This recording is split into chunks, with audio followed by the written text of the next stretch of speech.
Hello Year 9 and welcome back after the holidays. I hope you're looking forward to getting started with some more of your lessons. So today in geography you're going to be studying about tropical rainforests. We're going to continue with that theme from last term. So if you could just check you've got the right equipment for the lesson. So you're going to need an exercise book, a pen, pencil and ruler. Pause the video if you need to go and get some of those pieces of equipment, and then you can return and get started and write the title.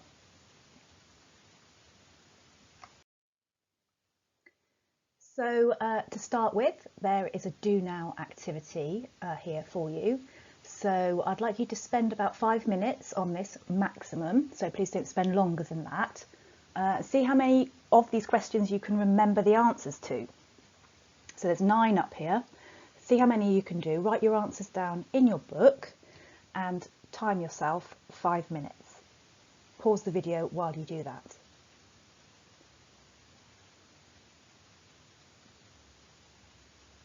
So here are some of the answers.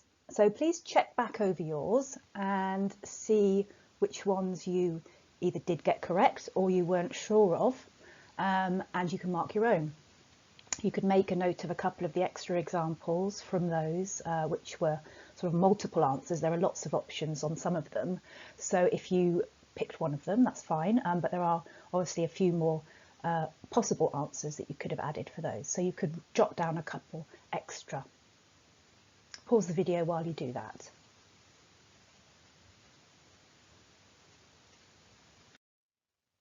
Okay then, so let's get started with the actual lesson. If you haven't already done so, please write the title, How Can Tropical Rainforests Be Used Sustainably?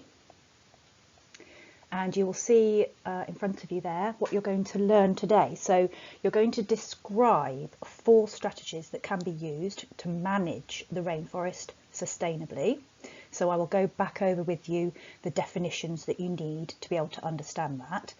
And you're also going to identify the advantages and disadvantages that these strategies can bring. So the 4 strategies you're going to learn about today, so strategies are things people do to make something better. So you've learned about the tropical rainforests and the fact that deforestation is a problem in these areas.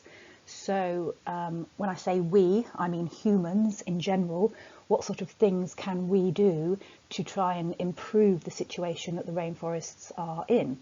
So we have 4 here: selective logging and replanting, conservation and education, ecotourism, and something called international agreements about the use of tropical hardwoods, and debt reduction. So we're going to split them into those 4 areas, and you're going to go through each of those today and learn a bit about what they are and what the advantages and disadvantages of them are.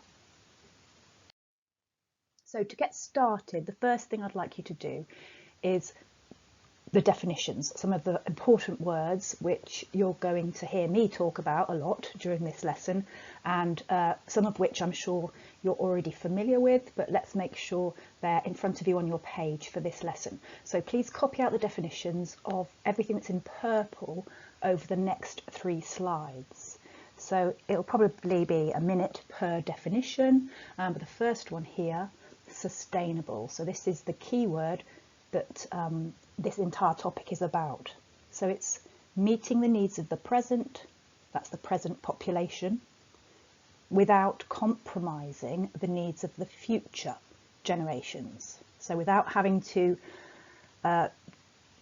make the future generations, so maybe your grandchildren or your great-grandchildren in the future, you don't want them to be left with a planet that they're not able to exist on well, and they're going to struggle. So we need to do something now in order to protect these tropical rainforests so that that future generation, your grandchildren and great-grandchildren, could still, when I say enjoy the rainforests, I mean make use of them, be able to live around them without a problem in front of them. So write that definition out, pause the video as you do that. The next definition is sustainable management, which means managing an environment to ensure that it can exist like this naturally forever. So sustainable management. Management is all about what we do as people to maintain the environment so that it will exist. The word forever is quite arbitrary, isn't it? But it's really trying to get you to think about that future generation again. So those grandchildren that you may have one day, or the great grandchildren, which, you know, is a long time in the future, but we want to make sure that however we manage things, it's that future forever that we'll be able to still enjoy that environment. So pause the video if you're still writing your definition, and you can turn it back on when you've completed that sentence. But in front of you, you can see some scales.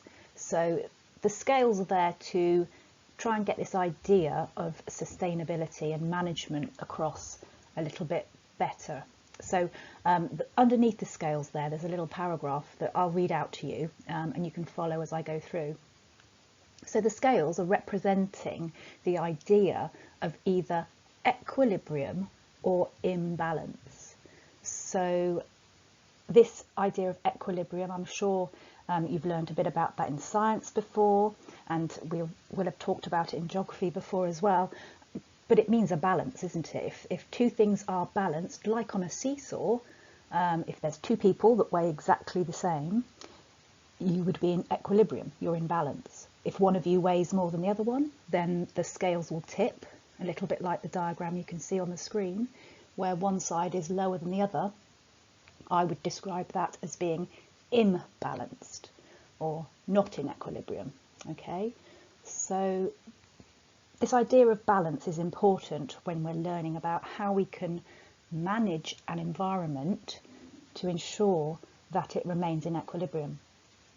So if it's balanced, then we're saying the two resources on either end of the scales are in equilibrium, and therefore quality of life for people should be good. So quality of life is about how happy or content you are. So we're wanting everybody on the planet to be living a life which is a good quality of life. If not, then we need to consider the idea of management to ensure the environment is in balance and to correct it so the environment can exist naturally for the next generation to continue making use of. So if the tropical rainforests are not in balance, if they are not in equilibrium, which at the moment, the rate at which we're cutting them down would suggest they're not, then we need to do something to address that, and we need to rebalance the environment. So there are two more words here, which I'd like you to copy into your books now: exploitation and protection. So please just pause the video whilst you copy those definitions out. So a resource is something we can make use of. So in the rainforests, the resource is the wood. We can make use of it. We can cut it down to then use the wood to build. And that's primarily what the wood would be used for, construction. And of course, it can be sold around the world to whoever might need that resource. So exploitation is making use of a resource such as wood. Okay, and then protection is looking after that resource to prevent it from being over-exploited. So exploited means making use of it, too much of it. You know, if you exploit someone, you're taking advantage of them, aren't you? So exploitation of the wood means you are taking too much of an advantage over that wood. You're cutting it down at a rate that is too quick, and we can't grow more trees quickly enough to keep up with that. So it's being over exploited. So we need to protect to avoid that from happening. So let's just put the scales back up here now, just to kind of go over that concept again one more time. So sustainable management of ecosystems, which is the topic you're studying at the moment, can be thought about as a middle ground between total protection of an ecosystem when no one has access, for example, and total exploitation. So on the left-hand side of that scale, you can see a stop sign. and on the right hand side you've got the base of a tree. So that's meant to be symbolising the tree itself, the wood, okay, cutting down the trees. On the left hand side, the stop sign is symbolising total protection, stopping anyone from going in, basically. So, you know, if you actually put you know, signposts up, or it had a fence built around it with a stop sign, no one can enter here, well, you are protecting whatever is inside there. So that's the symbolism of those little diagrams here. And hopefully you can see that the scales are pretty much, I think, they're meant to be in balance. They're even here. There isn't one that's above the other. They are equal. They are in equilibrium. So if we can protect to the right degree, to the right level, in terms of accepting we do have to cut down some trees. We're not saying we can't. We do need the resource. We do need wood. But if we can cut it down at a rate and which is manageable, so that it's still, the environment is still in balance, it is still in equilibrium, then that should be okay. So what I'd like you to do now is draw a picture of some scales in your book. So use your pencil, please, and draw a little sketch, a little diagram of some scales, and please write out the statement above it. So that sentence that I read out to you just now, if you could write that out underneath your diagram of the scales. You can draw the wood on one side and a stop sign on the other if you think that helps you understand the idea of what we mean by total protection or total exploitation. So pause the video while you do that, please.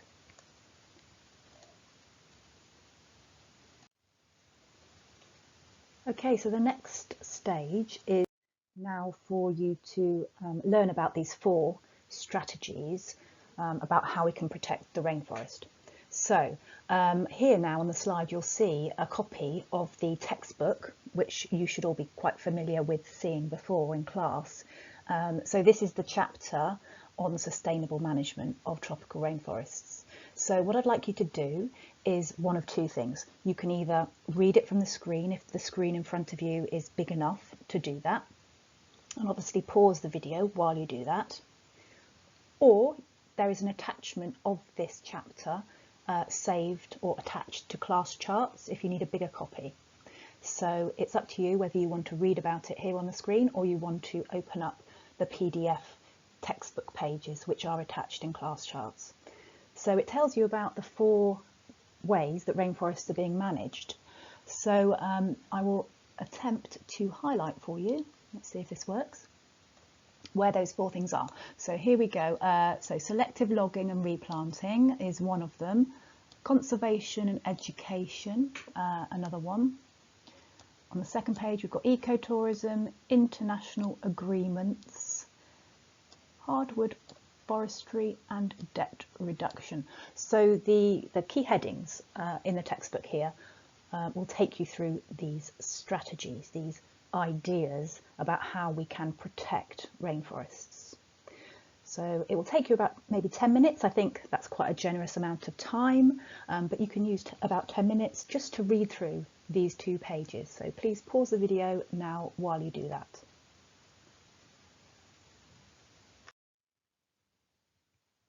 So moving on from there then, you've read about the 4 strategies and now you're going to put some information into your exercise books and take some notes about those strategies. So this is in front of you now, what I call the worksheet. It's got some video links on it, which I'd like you to use to learn a bit more about these ways to manage the rainforests. And I've said here bullet points of information is fine. You'll see there are 3 headings here. We've got, well, down one column, you've got the strategies on this particular slide, 3 strategies: selective logging and replanting, stopping illegal logging, and conservation and education. The next column, what is it? And there are some questions in there to help you go through and actually answer those questions. What is it? So you will be describing what these strategies are in that column. And the next 2 columns are the advantages, the good things about it, the positives, why it should work, the disadvantages, so any negatives or problems or difficulties that there might be with each of those strategies. So some of this information you will be able to get from the textbook that you've just read. but the video links on here, the YouTube links, should also be used. They're all roughly somewhere between 2 minutes or 5 minutes long, where you can learn a bit more about these strategies. So I'll just show you the next slide, which has got the other strategies on it. So ecotourism, international agreements, and debt reduction. So in terms of how to put this into your exercise books, I would like you to do it in one of two ways. You could either turn your exercise book landscape, turn it round and draw this table into your book, and answer the questions and bullet point the information into it there. Or if you prefer, or if you have access to the Word document, the Word worksheet that I've also attached on class charts, you can type it into the table instead. So whichever way is easiest for you is perfectly fine. So this will take you about 40 minutes, I would expect, 30 to 40 minutes to do. In terms of the final column there, the disadvantages, that is probably the hard one to do. So if you prefer just to do the first two columns, you could have a go at the disadvantages, but I've also produced this slide of information. There are lots of bullet points on it. These are what I would consider disadvantages. Now this is quite a challenging task. There's quite a lot of information on here. Have a go. You know, I'm not necessarily expecting you to be able to put all of them in exactly the correct box.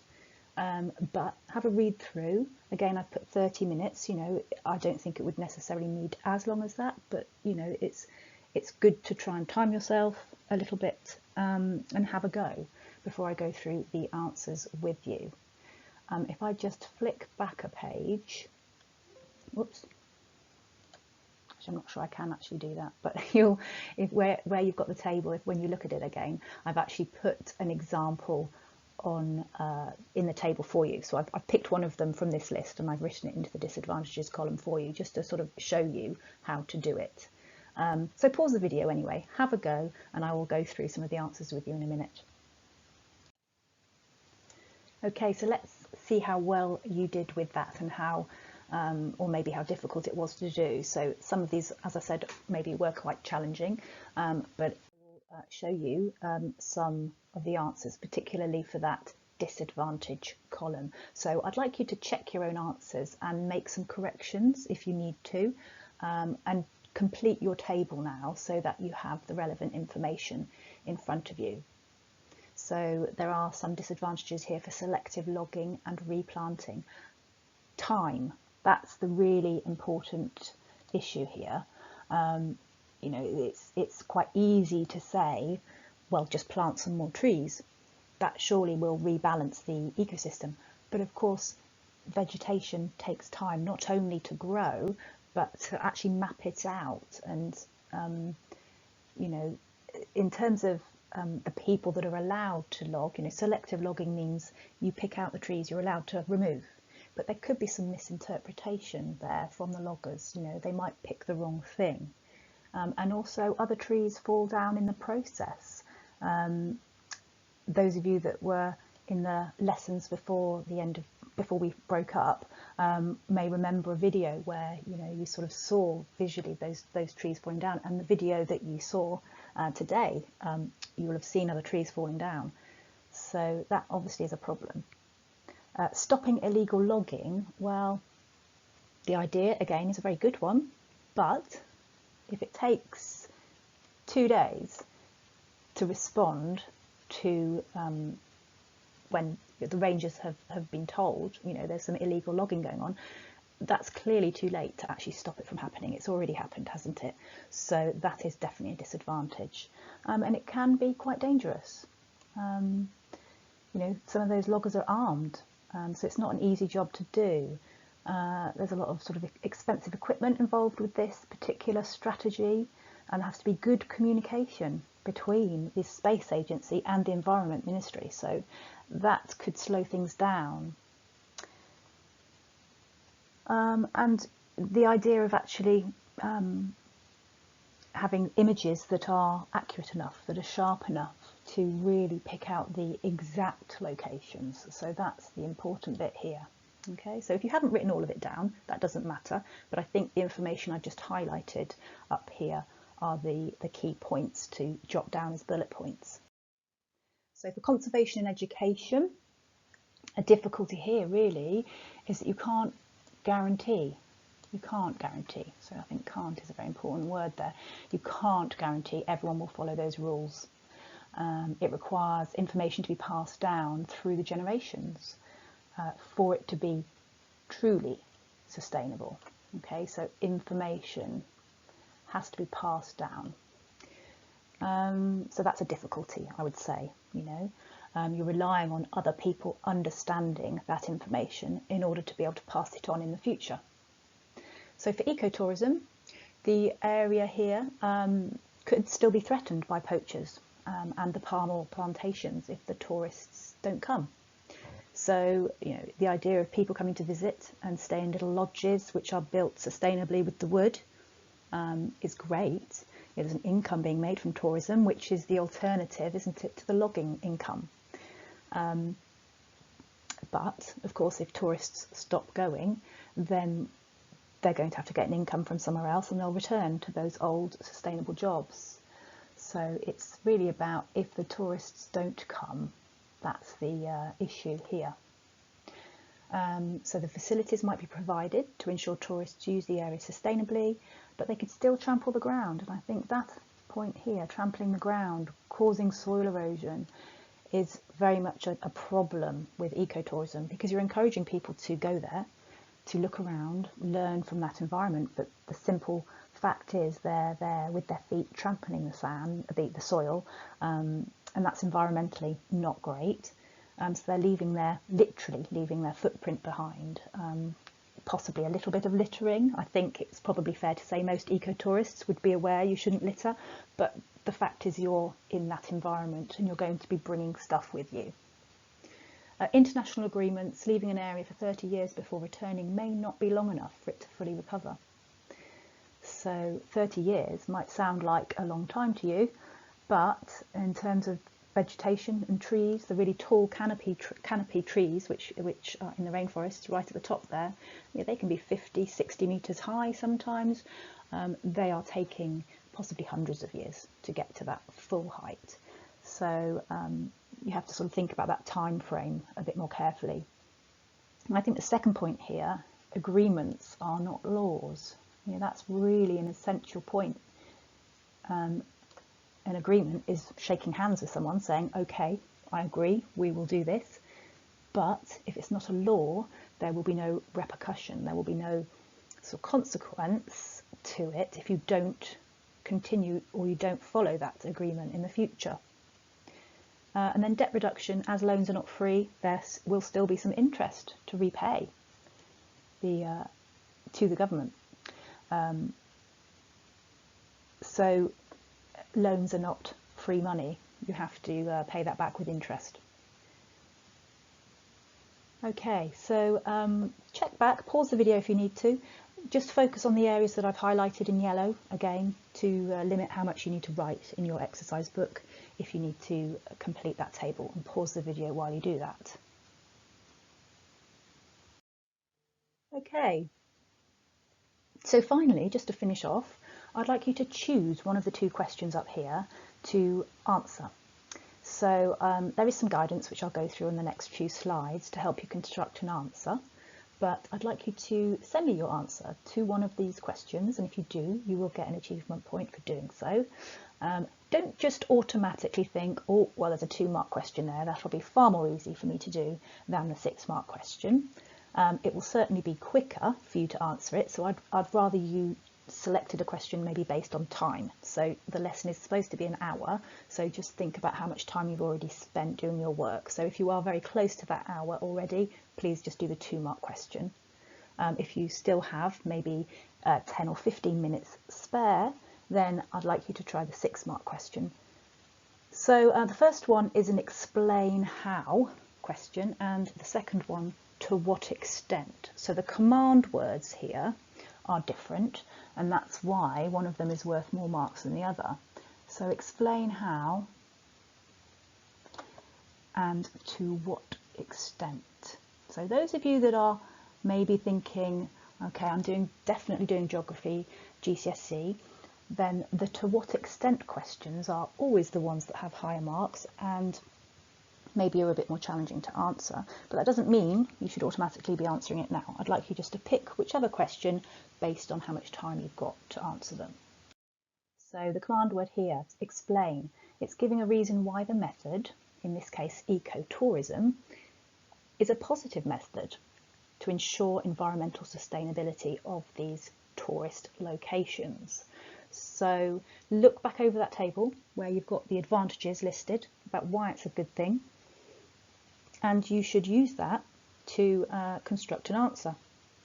Now you really only need to write a couple of sentences, but I've written here, use a P paragraph. Okay, P is the structure that I'd like you to use. So P is point, example or evidence, whichever one you want, and explain. So we've talked through these sort of acronyms before in class. Point, example, explain. So I'll give you an example of that in a moment on the next slide. But if you're doing the to what extent question, it's a way of evaluating or assessing or weighing up. So you can pause this page now if you want to read through in a little bit more detail, a little bit more slowly, maybe the information about what to what extent means. But you definitely have to think about what I've written here in purple. Do you completely agree? Do you partially agree? Or do you not agree at all? Okay, so this is really the slide I think that will help you the most. So this is the slide to pause on. Here we go, point, evidence or example, explain. I've given on the right hand side here in red an example to help you. Now the example I've got here is not about ecotourism. This is using climate change as a way of showing you how to write a P paragraph. So of course you're going to need to use your ecotourism notes from today's lessons to apply it to this rule. And similarly with the evaluate questions, the to what extent questions, this time you're writing a peak paragraph. So it's point, evidence, example as before, explain, but you're adding on a little bit extra, a counterpoint. So this counterpoint is why your point might not be true. So if you were looking at advantages, at the positives, you're then going to need to bring some negatives, some disadvantages in, just to sort of counter what you've already said. So on the right hand side you've got some examples here. Again, the same example being climate change, about how you could write a peak paragraph. So pause the slides so that you can spend whatever time you have left on either of those two questions.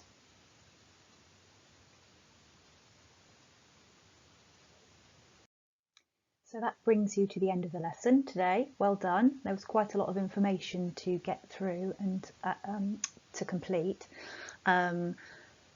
So you've learned about the 4 strategies used to manage the rainforests, and you've looked at the positives and the negatives that they can bring. So to sort of finish off this little topic, there is a quiz for you.